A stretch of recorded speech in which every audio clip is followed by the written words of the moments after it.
Hello, everyone. We welcome you to our Sunday morning roundtable discussion with our subject of God. So glad you could join us today. We are recording from the Plainfield Christian Science Church Independent, Plainfield, New Jersey, in the United States of America. And someone recently remembered we are having last year was our 100th anniversary of the church edifice. Oh. So, anyway, Gary's going to announce that later. So we're glad that you could join us, and we will begin with our morning prayer.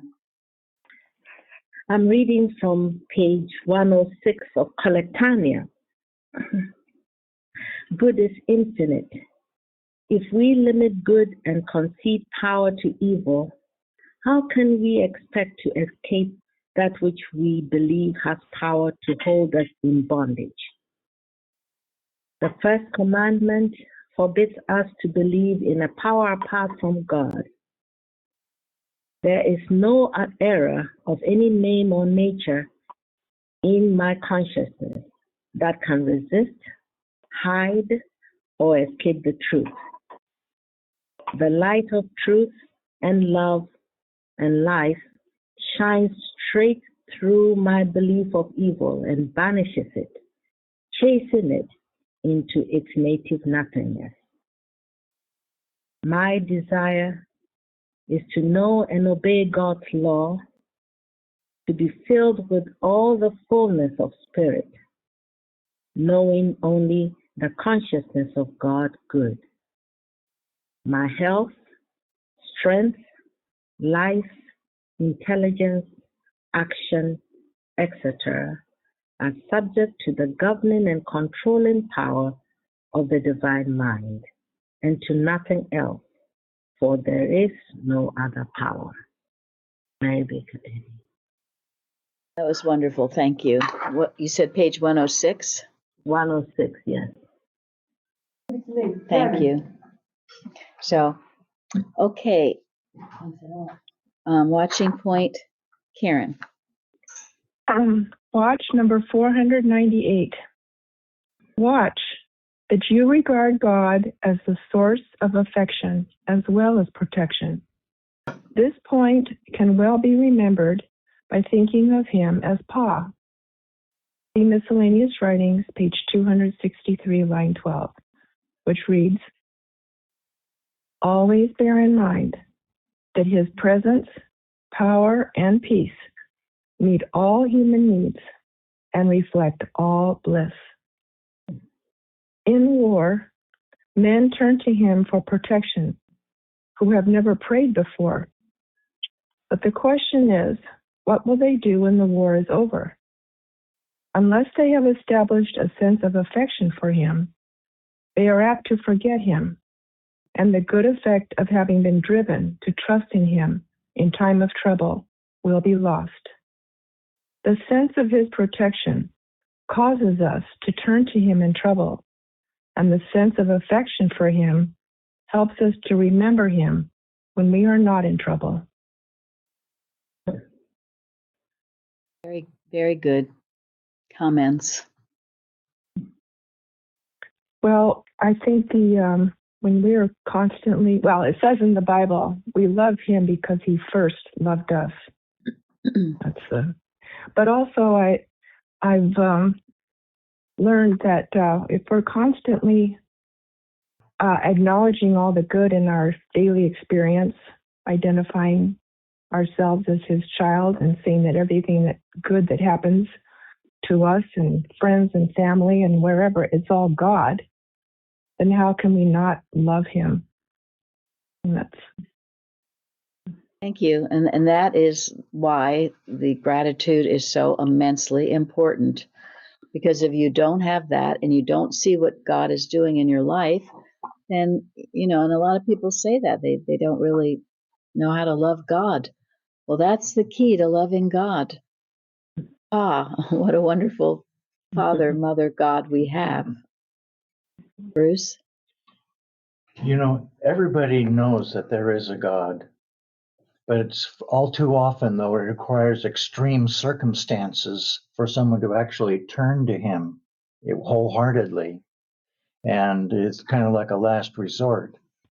But it's not necessary. The extreme circumstances could be avoided if people really loved God and turned to him and took on the humility and discipline that goes along with it.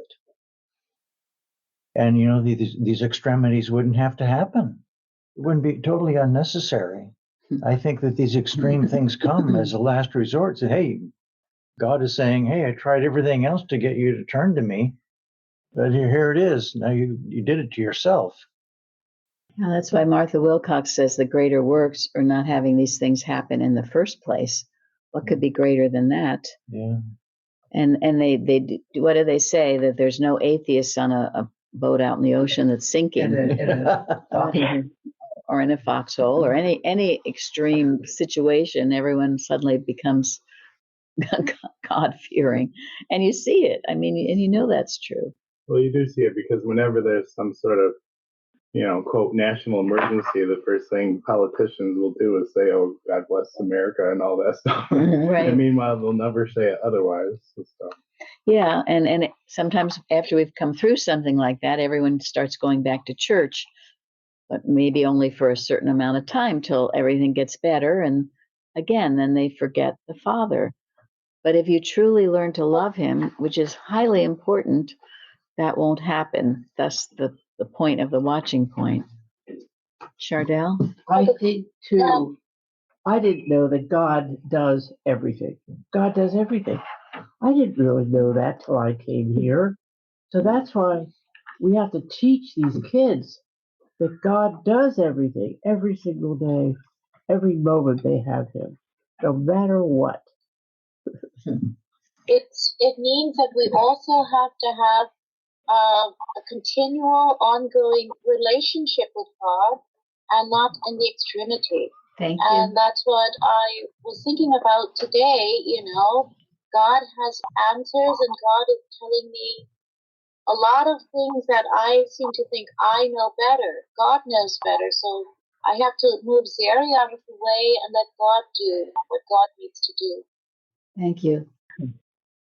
Yeah, that's very true. And if you're with him in the small things, so-called small things during the day, then there will not be these extremities. It'll just be very natural to turn to him and to find your answer. But it's all day consistency with the Father. We start our Lord's Prayer with our Father, and he is our Father. He belongs to each and every one of us. I guess to say it more accurately, we all belong to him.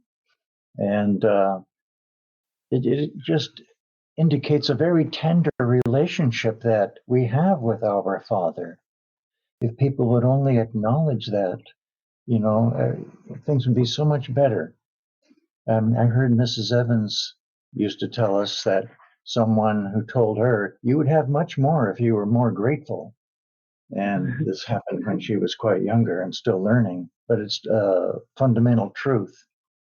If we were grateful to God more consistently, how much more good would be apparent. Thank you. It says in the blue book, too, Mrs. Eddy said, when I see a student grateful, I know he is safe. Yes.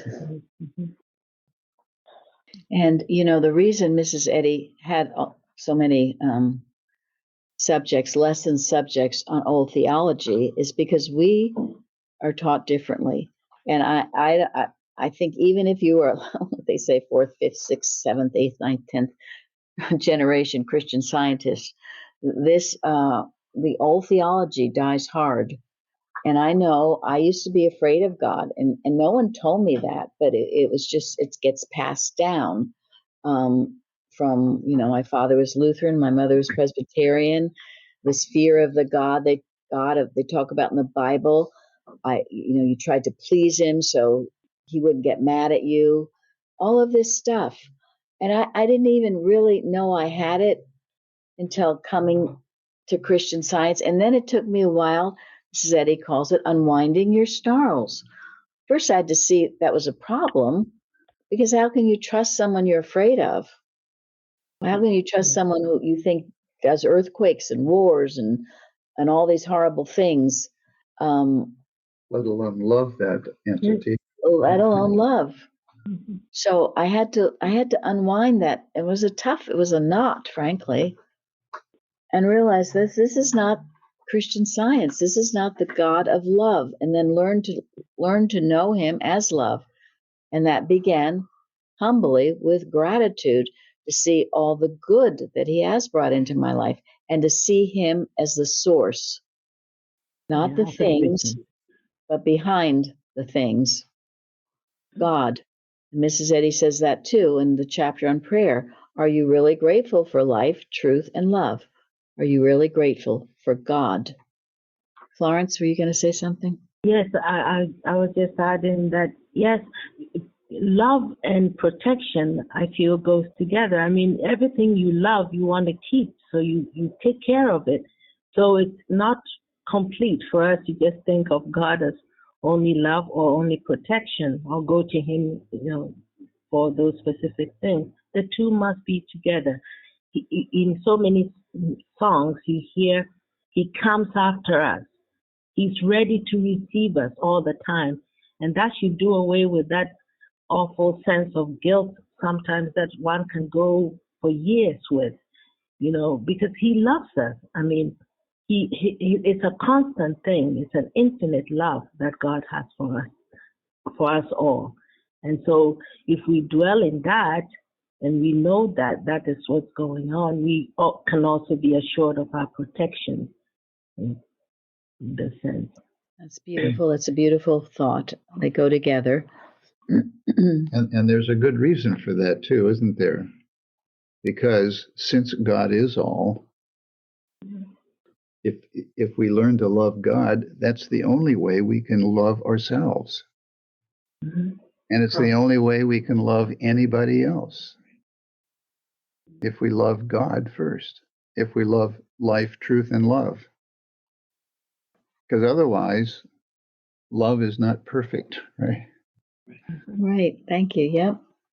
And that is why many people have been healed by going into a Christian Science church and seeing on the walls, God is love.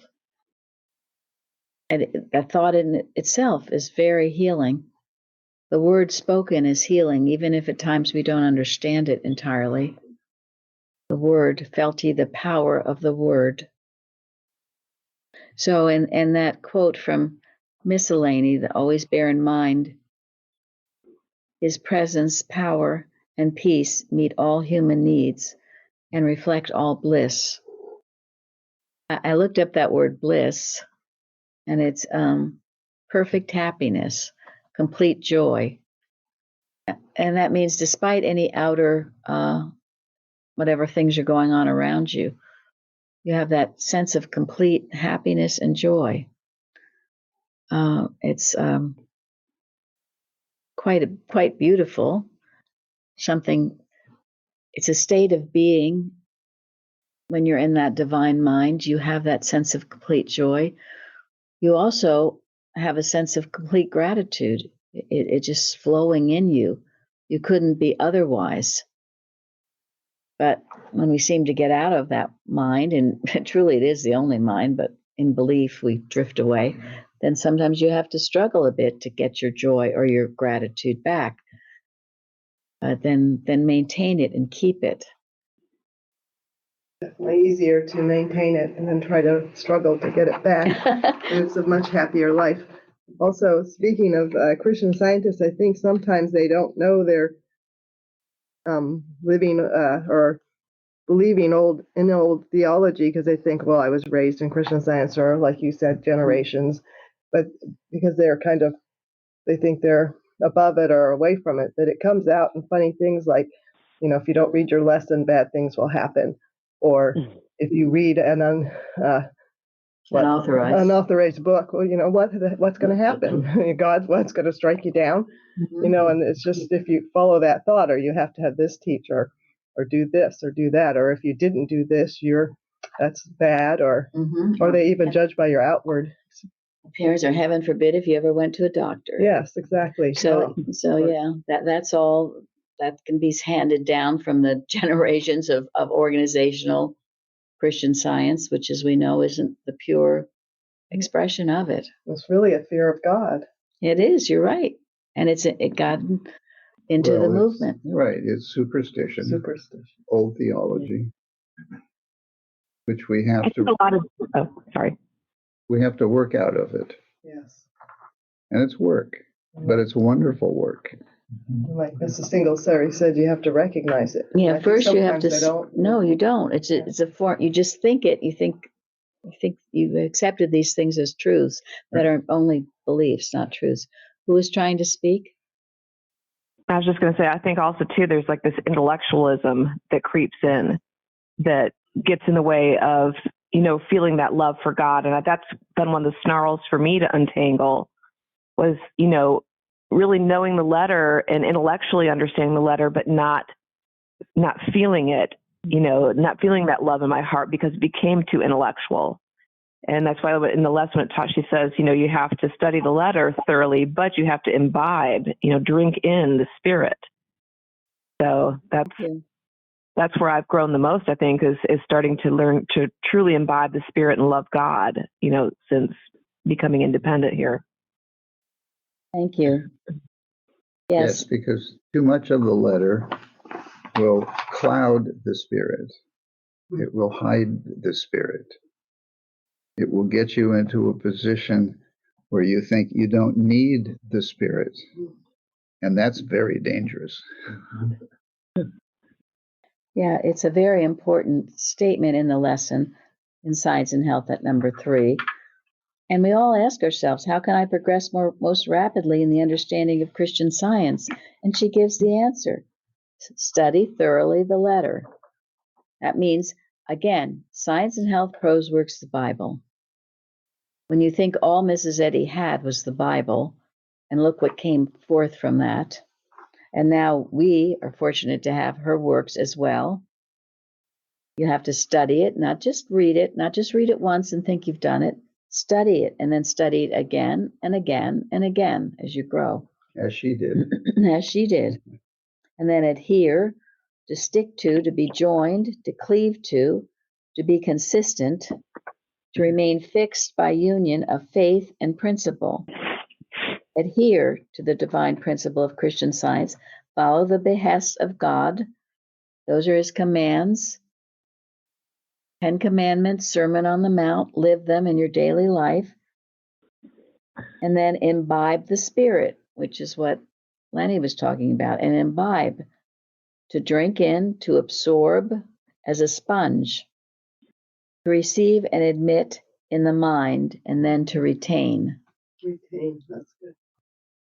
So, and then abiding steadfastly in wisdom, truth, and love. In the science of mind, you will soon ascertain that error cannot destroy error. So as you're growing and studying in these ways and doing all the things we just mentioned, you're going to figure out, oh yeah, error can't destroy error. How could medicine destroy sickness? Then you will also learn that in science, there's no transfer of evil suggestions from one mortal to another. Very important.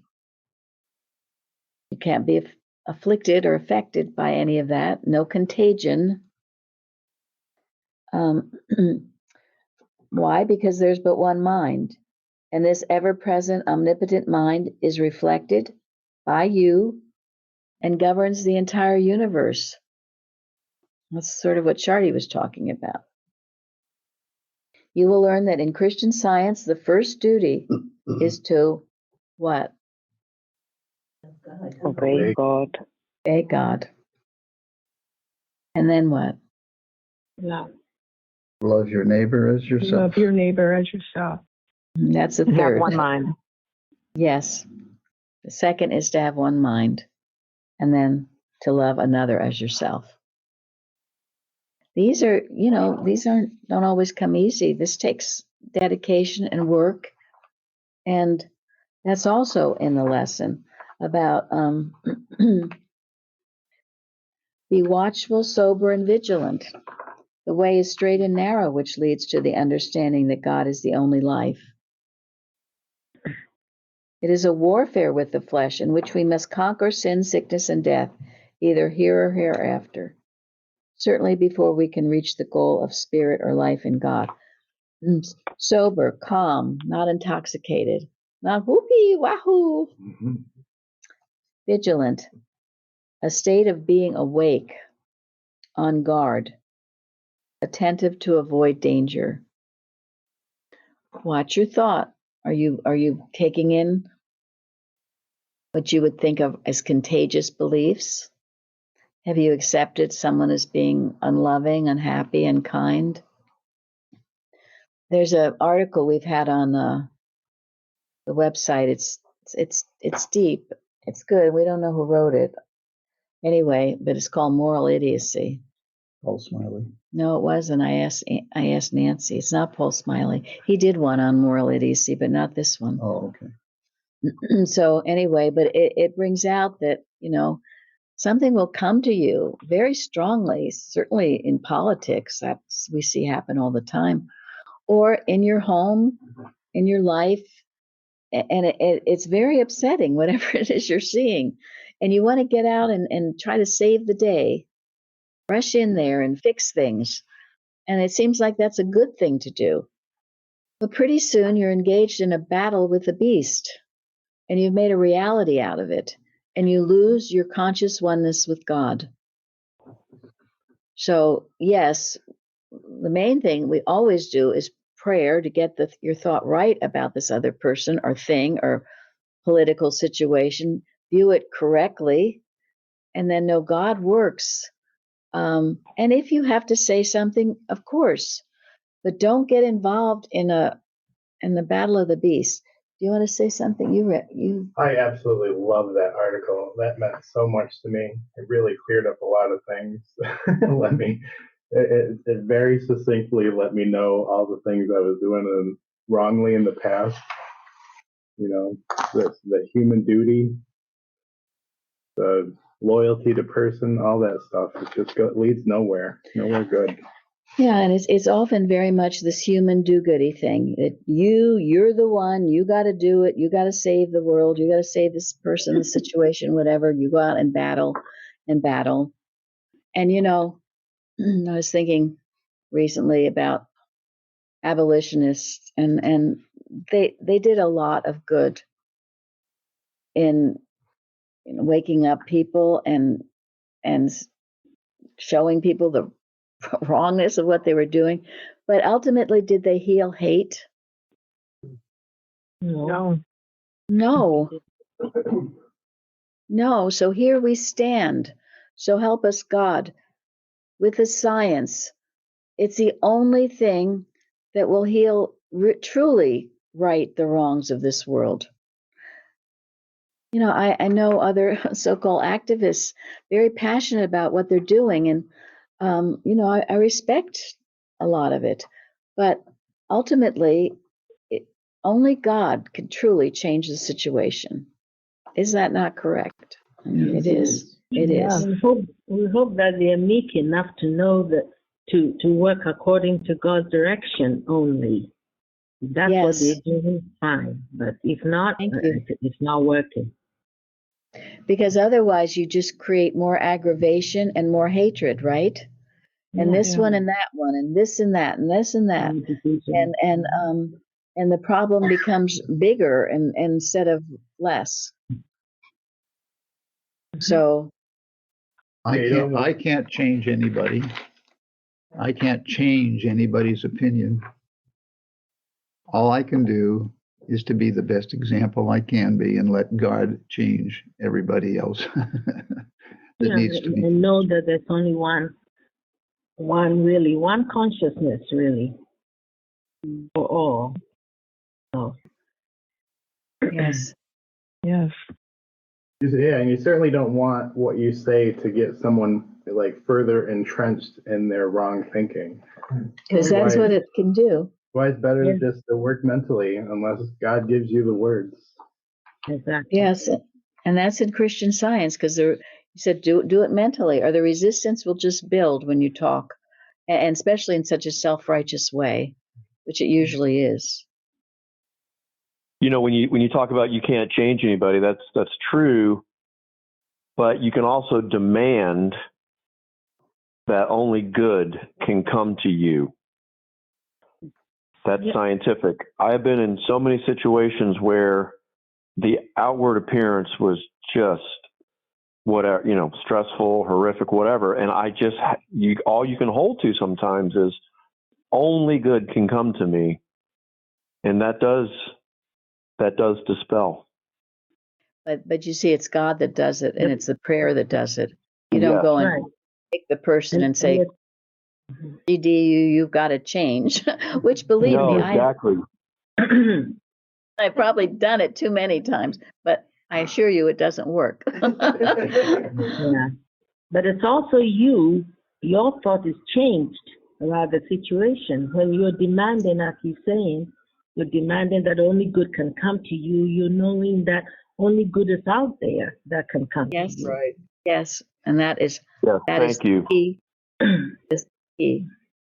Yeah, and in addition, you can know that only good can come to whoever the other person is. Exactly. And then you can go even further, and you can require that person see only the good in you. And that is a Gilbert Carpenter prayer about seeing yourself right, seeing others right. Yes, a beautiful prayer. Yeah. And that goes back to the opening prayer from Collectania, just understanding the allness of God. Yes. And I know in working with marital difficulties, one of the things that we've learned here in the church, and I know it's in Mrs. Eddy's writings too, where the other person is in your thought. So what are you thinking about the other person? If you are thinking terrible things about the other person and are so mad, then that person becomes a giant and you will have what you think. But again, you have to discipline your thought to be knowing the truth about the other person and yourself, just the Gilbert Carpenter prayer, and you will bring that out as well. And also that this other person is definitely governed by God. It's not going to conform to what you want in the way that you want it. You have to let that person free to be governed by God. That's an example with marital relationships, but with children, with any kind of relationships, you must know they're governed by God as you are, and you don't have to teach them something that they don't already know. Bignell Young says that in his Individual Conscience or something, where he says, if you want to help someone, leave them alone. Right. That's right. No, that's so true, because each one of us has a different pathway to God and from God. So someone else is taking a different pathway than you think they should. Well, you got to get out of the way and let them take the pathway that they take. And trust that all things work together for good to them that love God. Yeah, who are called according to his purpose. It will all work out. And going back to what Tony said, truth, life, and love are a law of annihilation against anything unlike themselves. It's probably not a direct quote, but it's close. And that's Mrs. Eddy. And as you are expressing truth, life, and love, his qualities, the error can't even come to you. It can't. It'll annihilate itself. And that isn't that what happens when you're with a very spiritually minded person? Whatever ails you can sometimes just disappear into its native nothingness, because they've got that mind of Christ that will destroy it, because it's not the truth and they know it. I hope that was clear, but it's an important point. I'm going to read now from this was an article again that Carrie sent a while ago about Mrs. Eddy. I've read things from it before. It was by Annie Knott, who knew her, and it's called Mrs. Eddy, the Woman, and it's from the March 1910 Christian Science Journal. This was Mrs. Eddy's life in solitude. Very few people understand why Mrs. Eddy lives in such seclusion from the world. They fail to see that besides the ceaseless demands of the movement, which she has established and which she directs. She has the temperament of a spiritual seer, and this constantly impels her to turn away from material things to spiritual realities. Without this communion with the divine mind, she could not have given to the world Christian Science, nor had the ability to direct the activities of the movement, oftentimes in the face of great demands which call for more than human wisdom and endurance. We may remember that the world's great spiritual thinkers had very often to withdraw from the busy haunts of men to commune with the divine principle of the universe. Victor Hugo says that solitude generates a certain amount of sublime exaltation. It is like the smoke arising from the burning bush. A wonderful lucidity of mind results, which converts the student into a seer or poet into a prophet. End quote. Of course, solitude alone would never convert the ordinary mortal into a saint or a seer, and it is not everyone who cares to be often alone with God and himself. Jesus left his disciples and went up unto a mountain to pray. When his vigil was ended, he came to them, walking upon the sea, still the storm which had hindered their progress. One who has true motive in withdrawing from the world is not a mere visionary. Rather does he gain the wonderful lucidity of mind which can master every problem with the wisdom that is from above. So I thought that's important because in order to deal with a lot of things, you've got to have that time alone with God. But it is a combination. You can't become a monk. I don't think that's the answer. You have to co-elbow, as Mrs. Eddy says, which she certainly did. And then a couple of other things that Linda, our friend Linda in Nevada, sent us. It's about God. To get personal, this is Eustace, excuse me, Eustace. To get personal absolutely stops all progress for the moment because you have got in a third, and that means that God is not all in all. You must see God as all there is to any person, for your communion is with God every instant. In fact, it is because of your oneness with God that you are even aware of a person, place, or thing. God embraces within himself all person, place, and thing, and you know this. So once you see all these pictures, some kind of a person you don't like, or warring nations, or you've got this third thing going on, okay? And you got to get back to the allness of God. It goes back to even what Florence read in the prayer, thou shalt have no other gods before me, the one mind. And we have to see beyond the erroneous picture to the face of God, just like Mrs. Eddy did with the storm clouds, right? Mm-hmm. Yes. Mm-hmm. So, and then this also from Linda in Nevada, and also Eustace. Remember, you are dealing with mind every moment, and to mind there is no fear attached, and therefore you are not afraid about anything or anyone. You will know what to do each moment, and you will do it. The only Christian Scientist that needs to be awakened is the one who is asleep, and you are not asleep. And therefore you will hear the voice of mind telling you just exactly what you should do about anything. All things work together for good to those who love good. You know this. Stand on this allness of good. We have so many wonderful workers who said such wonderful things, and it's just very helpful. So I think, Karen, I'll let you share.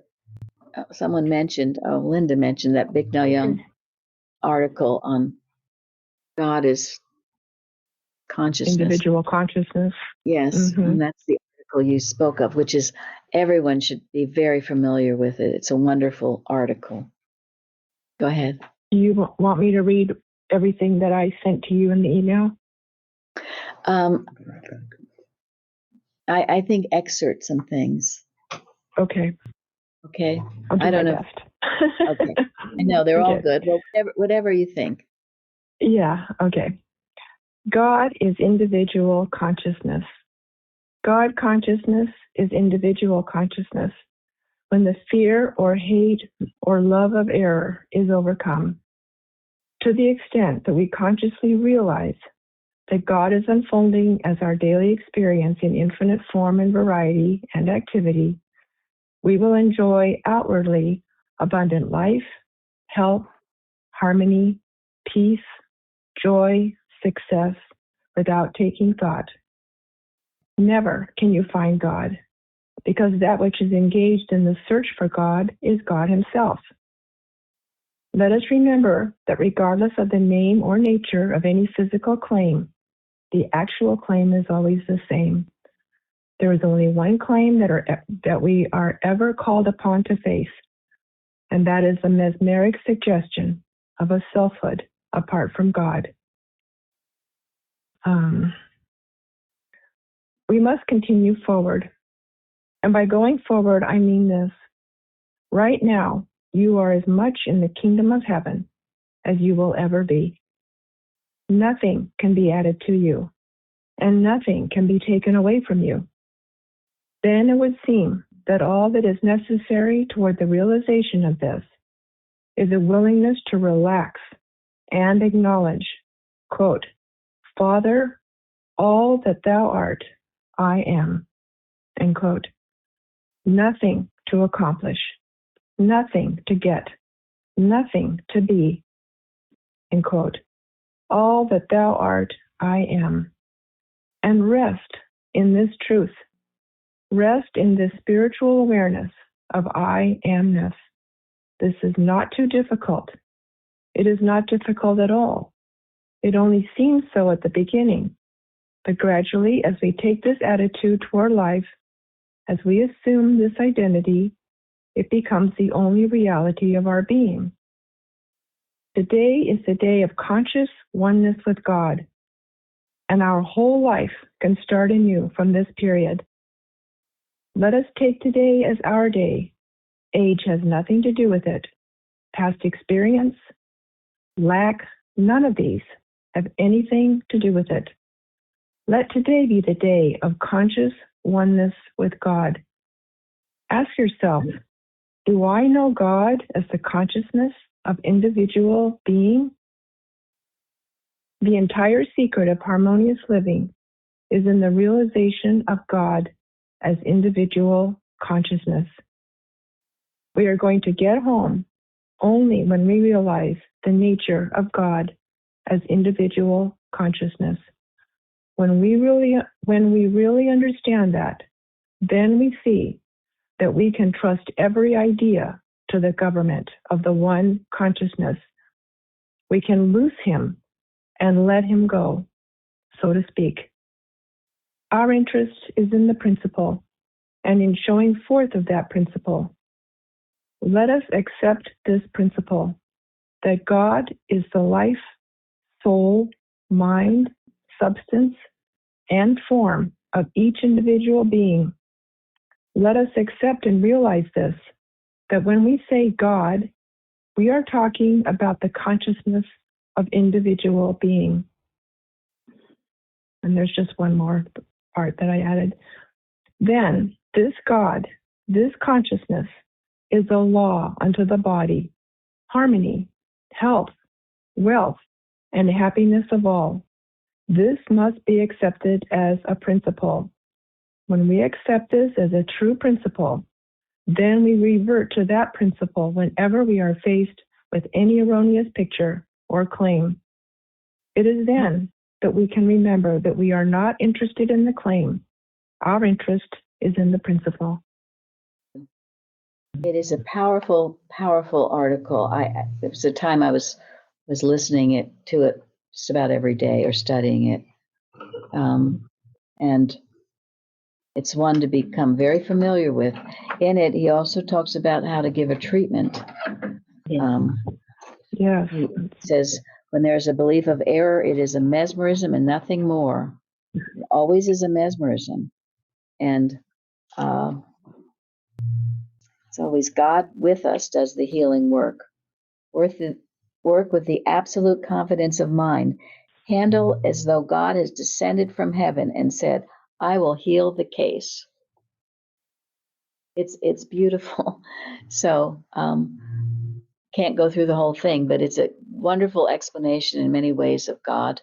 And by individual consciousness, you are not God. Here again, you're not God, but God expresses himself through you if you allow him to. And how do you do that? It goes back to our first, we talked about it first, from how do you progress in your study of science to do those things that she mentions. Study thoroughly, imbibe the Spirit, study thoroughly the letter, then imbibe the Spirit, all those things. Then this consciousness of God becomes yours. It is yours. It always has been yours.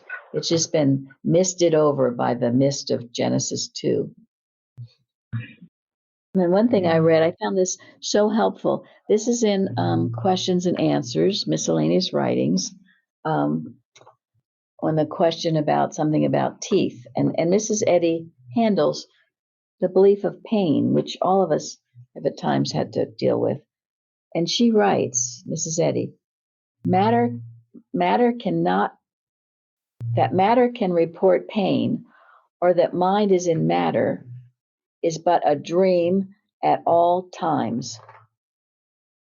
That's pretty emphatic. If you're having any kind of a pain, or that matter can report pain to you, it is a dream at all times. See it as a dream. Again, with a mesmerism. It's not true. If you handle it that way, you will find good results. Because why? Because it's the truth, right? Yes. That's why we must approach all of these things with reverence, because it is the truth. And the story of Joseph, when he was asked by the king to interpret a dream, what was his reply? I can't do it, but God can. Exactly. Yes. And that is very similar to what Jesus would say, isn't it? And what did Jesus say? I can of my own self do nothing. Thank you. Right. The Father that dwelleth within me, he doeth the works. Yes. But the Father dwelled within him. Yes. That was very key, wasn't it? Dwells within us all. The kingdom of God is within us, right? Yeah, it's worth asking ourselves every day, is God dwelling in me today? Mm-hmm. Am I having just one mind today? Yeah. And, that's so beautifully brought out in that Victor Young article that we can relax. Bruce, you want to say something?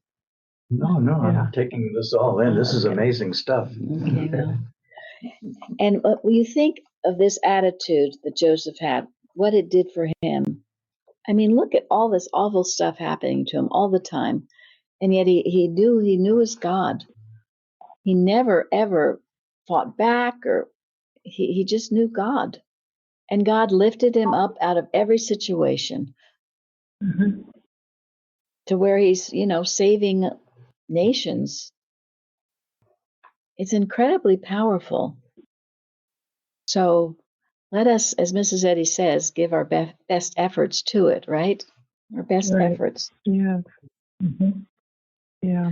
So I trust, through all this, you're learning to have this better sense of God, what it is, who he is, and how we relate to him. And he is, as Mrs. Eddy says, our one relative in heaven and on earth. We love him as Pa. I guess that's what she meant by capital PA, right? Or Yeah. Mm-hmm. Pa. Yeah. Yeah. So, I got many beautiful articles from Carrie, but there's one about the word that I loved very much, and how important the word is, and how Jesus spake it, and sometimes rebuking the error, sometimes with great love. And I thought how important it is that our words are healing, whether they're rebuking an error or whether they're just compassionate words of love. Felt the power of the word. And, we talked about New Year's resolutions. Well, I always pray, let my words, let the meditation of my heart. What is that, Bruce? And The word yes. Thank you. That's a beautiful prayer to say every day. One thing that's guide for the acceptable, I got to admit, is this idea of affection. I mean, the Watching Point came out with PA, protection and affection. Let's call it just PA. And Jesus said Father, but also said Abba. And translated, that is a very affectionate term for our God. It's a very loving and dear Father. That's what Abba is. So Thank you. That's Yes. what Jesus used. Oh, yeah, I guess PA, protection and affection. When we say Sari? Abba comes, it's an old Aramaic word, and it's used in Hindi, it's used in Farsi, it's used in Arabic, it's used in many, many languages. And when you say Appa or Appu, it means my beloved father. Thank you. Thank you. Yes. In that article, it's called Healing Words. And I hope that, a lot of these articles we discuss will be in the Liberator and be put on the website as well. It says, as we learn to rest in divine love more and more trustingly, the words which we speak become restful, happy, and loving. And Jesus was a master of healing words who reflected the loving wisdom and which unerringly suits the word to the occasion and state of thought of the hearer. His rebukes to the Pharisees were rebukes to the Pharisaism of all times. He respected his own words as proceeding from God, saying, the words that I speak unto you, they are spirit and they are life. So, just be conscious of our words, and if we're in that one mind, our words will heal and bless, however they come out. And God gives those words to you. It's never your own doing, it's God's. So we have a beautiful article to end on. It's a little bit longer, so we'll start now. This is an article titled Be Not Afraid by Irving C. Tomlinson from the January 1905 Sentinel. He writes, Jesus has one message for us that should always ring in our ears, and that message is, be not afraid. When we, like disciples, seem to find ourselves in the troubled waters of mortal mind, and foolish fears take possession of us, Christ walks over the wave and in a voice full of love exclaims, be of good cheer. It is I. Be not afraid. This has ever been the voice of God to his children. The psalmist said, the Lord is my light and my salvation. Whom shall I fear? The Lord is the strength of my life. Of whom shall I be afraid? Wait on the Lord. Be of good courage, and he shall strengthen thine heart. Wait, I say, on the Lord. Here should we take our stand. Is not God infinite love, and is he not all-powerful?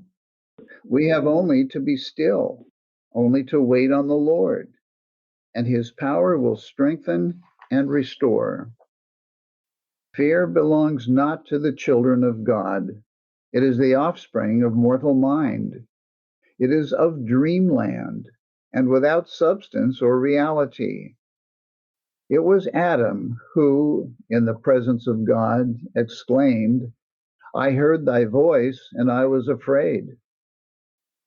A true child of God, in the presence of his heavenly Father, hears the blessed message, "Fear thou not, for I am with thee. Be not dismayed, for I am thy God. I will strengthen thee, yea, I will help thee, yea, I will uphold thee with the right hand of my righteousness." Daniel is the type of the true Christian scientist. In the presence of lions, he turned his back upon them and his face toward the light. So may we calmly turn our backs upon error of every form and turn our faces toward the heavenly light of love divine. Then we shall hear from on high that sweet message which came to Daniel, "O man greatly beloved, fear not. Peace be unto thee. Be strong. Yea, be strong." Would we escape from fear? Would we utterly destroy it so that we can live above it as the mountain rises above the mists? Then let us reflect immortal love. For where love is, there fear is not. As the beloved apostle has said, there is no fear in love, but perfect love casteth out fear, because fear hath torment. Love is the eternal sunshine in whose presence there is living light. For God is light, and in him is no darkness at all.